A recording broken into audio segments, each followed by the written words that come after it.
It's your favorite book girly back today. Actually, I hope I'm your favorite book girly. I'm just gonna say that real quick. It's your girl Maddie, and we're back with another book video, and we're back with another video of my tripod not wanting to cooperate with me, but it's okay.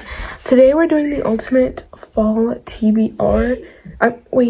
We're doing the ultimate winter TBR. So I did this one for fall, and I said it was the ultimate fall TBR, and now we're doing it for the winter because y'all gonna need some winter TBR things. And I've had like people DMing me on Discord asking like what these are. They're literally just Bible verses, y'all, that I wrote on and I taped to the wall. So if you're ever curious about those, they're literally just Bible verses. But let's just go ahead and get into it. We're gonna start off with the first pile, and in this one I'm actually going to explain what these books are to you, because I think in the last one I just said I like this book so much and I went to the next book. And in this video I'm actually just going to explain them to you because yeah.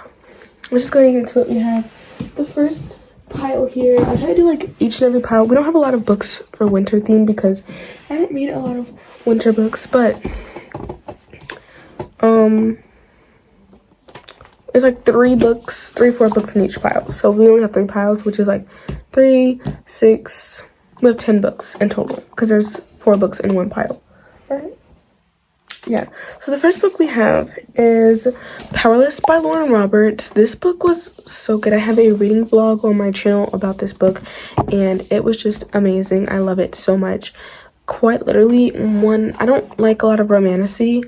I just think it's like, and like, hold on, I will explain this. I can do romantasy, or like adult romantasy, because I think I've given you guys the impression of that. But it's like I can do those as long as it's like not monster and a human. And I'm just like, because it's very awkward for me because I'm just like, what am I reading? And then I just don't. The reason I don't like fantasy as much is because I hate world building. I have a horrible attention span, so when you add in world building, it kind of just like, it takes away my interest, and I'm just like, But this one is more heavy on the romance, and it's YA, and there's, nothing crazy in it. So yeah. So this book is about Peyton. She is a ordinarian. Ordinarians are usually either executed, which they die, or they get banished. And she's an ordinarian. One day she accidentally saves Prince Kai, the prince, and also the person that does the executions.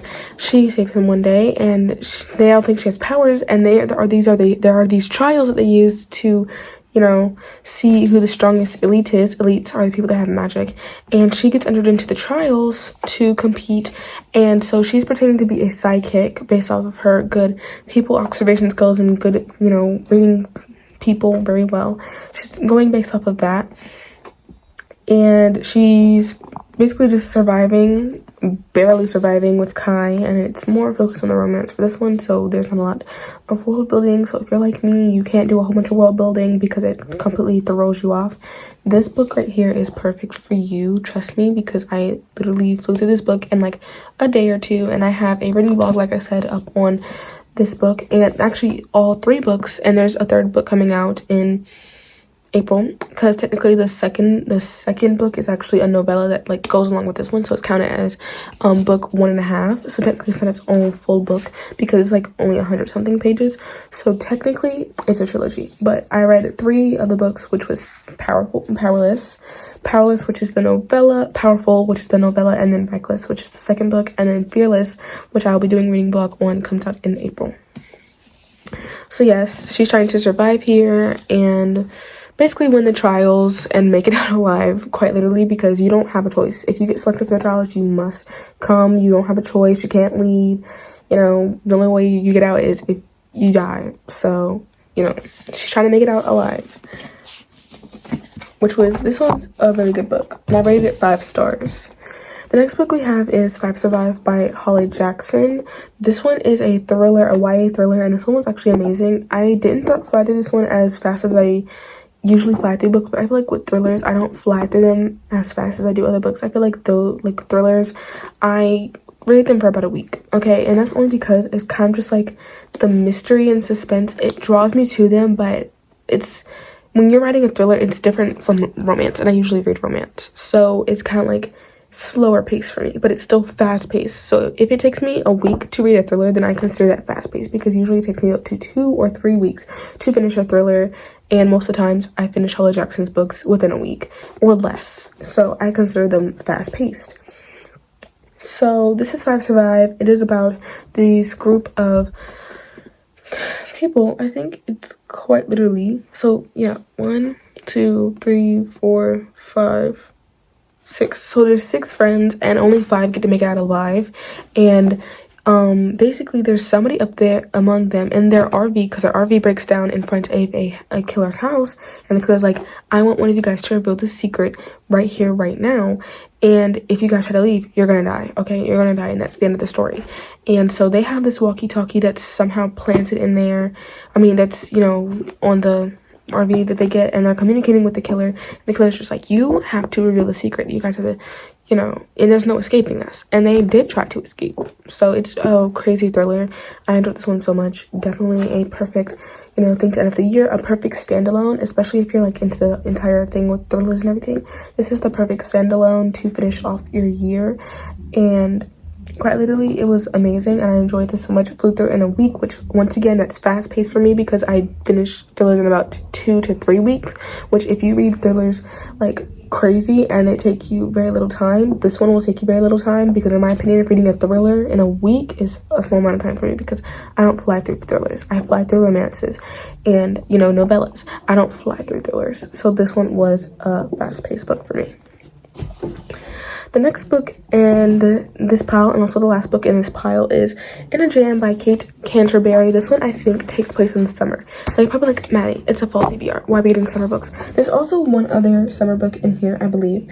And the reason I entered in this summer book is because it's winter. I'm not big on winter. I'm more of a summer person, and I know there's like a lot of people out there that prefer summer over winter. So obviously I want to enter in like 2 books that were, you know, take place in the summer, and this is one of them. So this is about Shay. Shay used to live in this, you know, little town, and then she eventually moved away, and then she went to go get married, and then her husband calls off the marriage at the very last second. And so she comes back, and she runs into Noah, which was her childhood, her best friend in high school, I think, either high school or middle school. And basically now he's taking care of his niece, because his niece's mom is in jail, because she is not necessarily crazy. She's just more like, you know, she's done something. So she's in jail, and he's taking care of her. I think her name was Jeannie. Anyways, right? Anyways, so basically she comes back, and he's like, I cannot let her back into my heart again, because then she's gonna break it like she did back in high school and everything. And so it's just kind of like a nice romantic fluffy story that takes place in the summer. So if you want to feel all warm, fuzzy, and cozy and be back in the summer vibes, then this is definitely the book to read for you. Next pile we have is right here, and we're gonna go and do another summer book. Okay, this one is Love and Gelato. This one is a summer book. Obviously, I literally just said that. And so she's going to Italy to, you know, stay with. So it's about this girl, Lena, and she's going to Italy. And honestly, I think this one will take a really cute one. It's a romance, and it's really fluffy, and it's lighthearted, and it's so goofy, and it's, you know, the perfect YA, actually, especially if you're just getting into reading.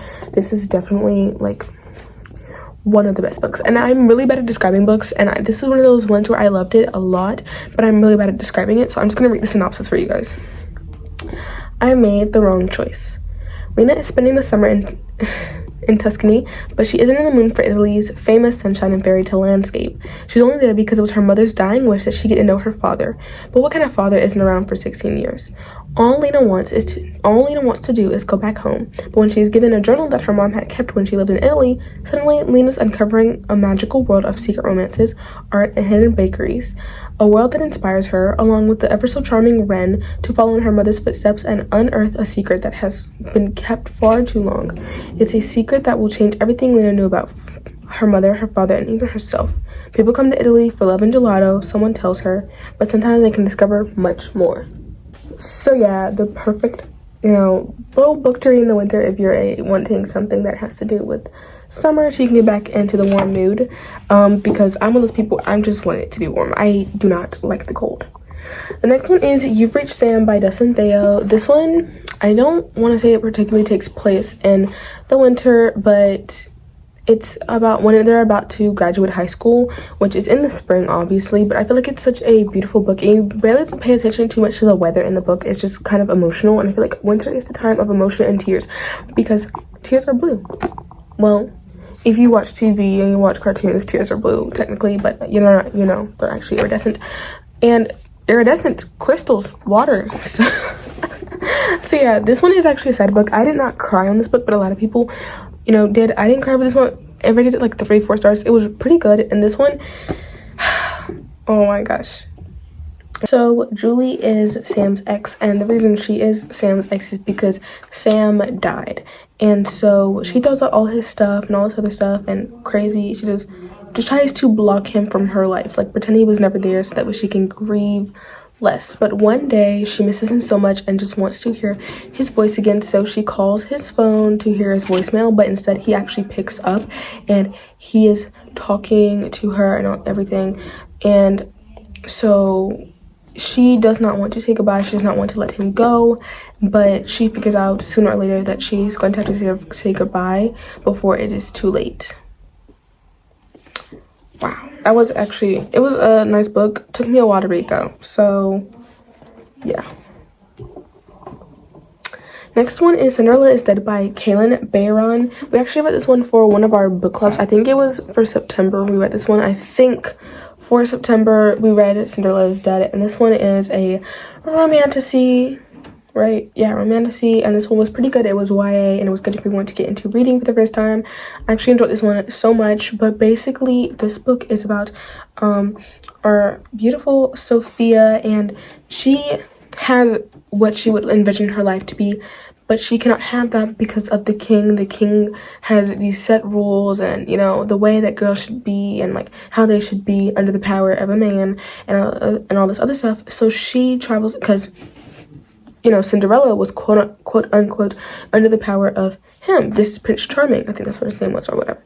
And so, Sophia goes, hello? Sorry. So Sophia escapes one night. She runs away from the ball, the royal ball, where you find your match, because all these men at the ball are actually really creepy, except for the one person who did not actually want Sophia. That was just her friend, but they found out about him, and he got taken out the ball, and he was in the dungeon for a very long time. And so she runs away one night on the ball, and then she meets Constance, and Constance is like, okay, I'm going to help you, and we're going to stop this once and for all, because they're making my family look bad, because Constance is actually the granddaughter of one of the evil twin stepsisters. So Constance is like, we're going to stop this, bull about my family being evil and about how they mistreated Cinderella, and then we're going to stop all the craze that's going on in, your kingdom. So, yeah. Whew, that one book was actually really crazy, and I enjoyed that one so much. The book we have is Lightlark by Alex Astor, and I think Alex, you need to get your ratings corrected, because this one did have a few explicit things, but it is rated YA, and apparently 𝙬𝙤𝙀, which is the third book in the series, is actually even worse than this. And I'm getting tired of getting notifications on my phone while I'm filming. My phone has been blowing up the entire time I've been filming now, so excuse me if I seem a little distracted. But this one is kind of like Powerless. The beginning seems like Powerless, but I promise you guys it is not like Powerless at all. It is a romantasy though, but this is a love triangle, which Powerless kind of has a love triangle, but it's more heavy on one character. This one is just annoyingly trying to focus on both characters, and it's actually really annoying. Like, can you just pick one? It's like obvious that Grimm is the one that you need, but that's just my opinion, okay? So yeah, this one is about Isla. I call her Isla because I don't know if it's Isla or Isla, but Isla is basically the queen of,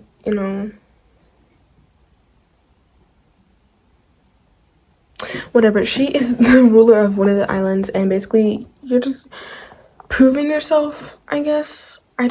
don't know the full point of the trials because you're not doing a lot of fighting. It's more like just proving yourself and then you go back or something and somebody gotta die. I don't know, but it's a good book. I don't know how to explain it that well, so I'm going to read the synopsis in the back, but it was a good book, guys, I promise. Welcome to the Centennial. Every 100 years, the island of Lightlark appears for only 100 days to host a deadly game where the rulers of 6 realms fight to break their curses and win unparalleled power. Each ruler has something to hide. Each curse is unequally wicked. To break them and save themselves in their realms, one ruler must die. To survive, 𝙎𝙤𝙬𝙀 crown must. Lie, cheat, betray, earn even as love complicates everything. Yeah, rated it 4 stars. The next one we have here is Daydream by Hannah Grace. I'm not going to recommend you guys Icebreaker. Y'all will never catch me saying Icebreaker was a good book and that you guys should go read it. And then Wildfire is like a summer camp book, and I haven't even read Wildfire, so I'd be wrong to sit here and say go read Wildfire to get the summer vibes. I've never read it, so I don't know if it's good or not. But Daydream I did read, and this one was good. And you might be like, skeptical, you know, because the colors kind of makes it seem like a summer book. I promise you guys, it is not a summer book. Actually, this one, well, actually, it might be. I just don't know. But it's about a hockey player, and that means a lot of ice is involved, and a lot of ice hockey is involved. So, why is my face always so greasy in these videos? So, yes, Daydream was a good one. It is about Henry and Hallie, and Hallie is like this, you know, shy girl who likes to bake and all this other stuff, and then Henry is like a respectable young man. So Henry is our ice hockey player, and then Hallie runs a book club, and y'all, we love the book girlies in the books, okay? So Hallie runs a book club, and Henry is an ice hockey player for the school team. So that one was good. I rated it like 4 stars, and I was like, that's definitely an upgrade to what we've gotten before. The next one is also another ice hockey romance, which is Model Behavior by Sierra Spencer. This one, it was just literally so cute. I loved it so much. I rated this one 5 stars. It was amazing. And yeah, so it's about a model ex-hockey player, and I've mentioned this book in a few of my previous videos, like recent videos, but I read this one back in around July, I think, because I got the art copy like June, July. So this one is about Serena and Liam is our ice hockey player, and then Serena is our model, and they start out fake dating. So it's the fake dating trope, and it's the one bed trope, and it has all the good tropes that you guys will love in this video and in this book, and it was just amazing. So Liam is an ice hockey player, and then Serena is a model, and they do photo shoots together, and then after that they were like, okay, we're going to fake date for PR. Then after that it's like, oh my gosh, like we like each other, and you know, all the tropes come in. It's fake dating, it's, you know, one fell, like he fell first, but like she fell first but he fell harder, or like he fell harder than she did. One bed trope, you know, forced proximity because they end up having to wait, I can't say that, okay, yeah. But yeah, this book was quite literally amazing. It was a cute book, you know, so yeah. And the last book that we are going to mention in this video is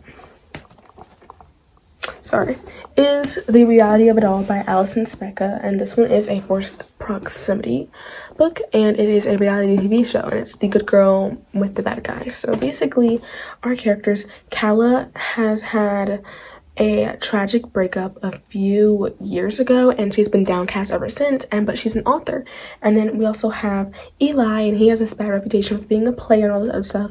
So Kala is like, her sister signs her up, and she says, okay, it's going to be a reality TV show competition where authors can finish their book first, and she goes up there, and it's actually a dating show to find your perfect match. And Eli thinks that he's there for like acting or whatever, to get his act together. It's like a boot camp TV show or something like that. Yeah, so she's like, so it's forced proximity, and then obviously because, you know, they're stuck in like this house for like days and everything for the reality TV show, and then it's like competitions, it's, you know, for reality TV, I don't know if that's a trope, it's good girl, bad guy, you know, bad reputation guy trope. So this one is just filled up with the tropes, just like model behavior. And that is why I love indie authors, because indie authors can pack so many tropes into one book without it sounding crazy and cringy and like over tropey, if that's even a thing, where it's like they try to do tropes because, you know, it's trending. But no, they put certain tropes in there and they make it sound good. Like, for example, you know, only one bed and forced proximity and what's the other trope I said? Fake dating, and then model ex-hockey player and sports romance. It's like all of it goes so well together, but they don't over exaggerate it so that way it appeals to people. They don't over exaggerate it. They make sure that it's subtle, but it's there for the people that like it, you know. And then same thing with this one, forced proximity and Gurgo, bad guy, and all that stuff. And you know, TV is there, so it's just perfect. I love this one so much. It was crazy, and I definitely think that this is a good book to read. So if this is something you're interested in, because I know I definitely was when I read it, then definitely check this book out. But that is all for today's video. We're going to go ahead and end it off here because I don't have any other books for you guys, because I don't read a lot of winter books, and there were like books that had blue covers, but I'm kind of just like, do they really get off the winter vibe? And I'm like, no, they don't really. And I like to read a lot of summer-based books because, like I said, I like summer, and I like just to read romance, and some of those romances, like, they just don't get winter vibes. So that is going to be the end of today's video. I hope you guys all enjoyed it so much. I'm going to see you on my next video. Make sure you guys like, subscribe, and notification so you guys never ever miss a video. And make sure you guys join the Fable Book Club. We are currently reading A Christmas Carol by Charles Dickens, and I would have included that book except for the fact that those paragraphs do not split up a lot, so it's probably not something that I would read on a daily basis, because I don't even celebrate Christmas, so it's kind of just like I'm reading it because that's what you guys read it for. So yeah, but if that's something you think you would enjoy, then A Christmas Carol would be for you. But that's not something I personally just be like, oh yeah, because it's like a whole bunch of things at once that I don't really enjoy. But yeah, make sure you guys join the Fable Book Club because we are reading, you know, Christmas Carol this month. And then join this Discord server in the description down below. Shop my Depop. I sell old books and old clothes up there, so if you guys, you know, go to the Depop, you guys can find books like Butcher and Blackbird and stuff, and then some of my sister's books up there as well.